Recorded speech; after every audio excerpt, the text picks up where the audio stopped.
The year was 1995, and I was 16 years old. I lived in a 3-bedroom, 2-bath house in a middle-class suburban community with my mother, 2 younger brothers, and our 140-pound Doberman dog, Turbo. From the front door of our house, you could see directly into our living room, which had an open concept floor plan with a kitchen and dining room. Our couch was on the wall directly in front of the front door. It was the summer between my sophomore and junior years in high school. My brothers and I spent a decent amount of time outdoors because this was back when people still did that. I suppose anyone paying attention knew who lived in our house. And I suppose they knew that the only adult was gone when the only car was gone. However, prior to the man showing up at the house, I'd never noticed anything off, and I never noticed anything afterwards. So maybe we were just a random target. It was a Saturday. My mom and the boys had run to the grocery store in Nevada in the 90s. Almost no one had air conditioning, so to cool off, he would open all the windows, doors, and use fans. On this particular day, I had the back sliding door and front door wide open to get a cross breeze. Neither screen door was locked. I was napping on the couch in full view of the front door, in shorts and tank top. With unlocked doors, it's good we gain intelligence with age. In my defense, there was a 140-pound of protective dog muscle on the floor next to me. And probably only for that reason am I alive. Around the approximate time I expected my family home from the store, Turbo began barking. Assuming he was barking their arrival, I told him to hush and tried to go back to sleep. Turbo continued to bark, becoming more and more intense and even aggressive with his barking.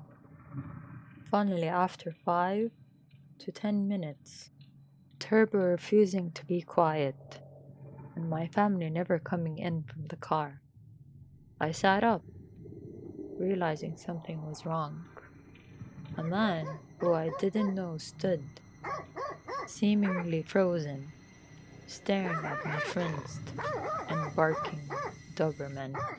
Assuming that the man had some appropriate business at my home, I hurried the 10 steps to the unlocked screen doors, constantly shushing Turbo. I apologized for my dog and for not hearing his knocks. Thing is, he never did knock. The man explained that he was from the phone company and he was here to check our lines. He never took his eyes off Turbo. Turbo never stopped snarling. I leaned forward far enough to see the street. Only unmarked, privately owned cars lined the streets.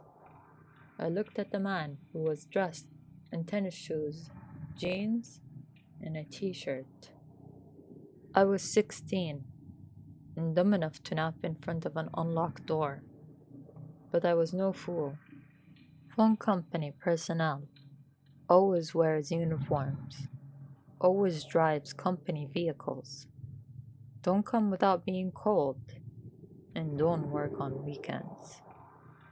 I look at the man who had yet to look up from the 140-pound dog that was now foaming at the mouth.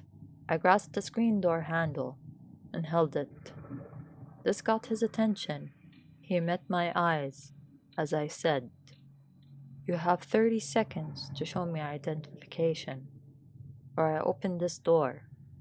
I don't even think he made an incoherent excuse as he ran away. I fell to my knees and hugged Turbo.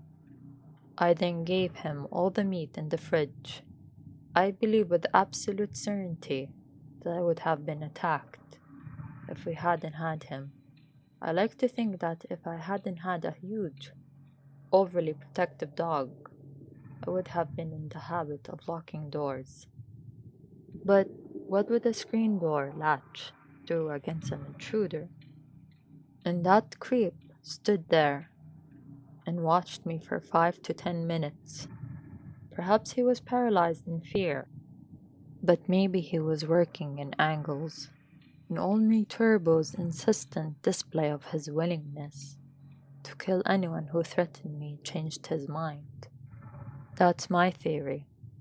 Turbo has long passed, but his legacy lives on, and two loving, loyal, and lethal when necessary dogs sleep in my room every night. Hey guys, thank you so much for listening and hope you enjoyed the stories. If so, please subscribe to our channel. It'd be an amazing support to help us share more spooky videos in the future. Also, if you have any scary experience you like to share, please send us your story on the email in the description below. So until then, have a wicked day.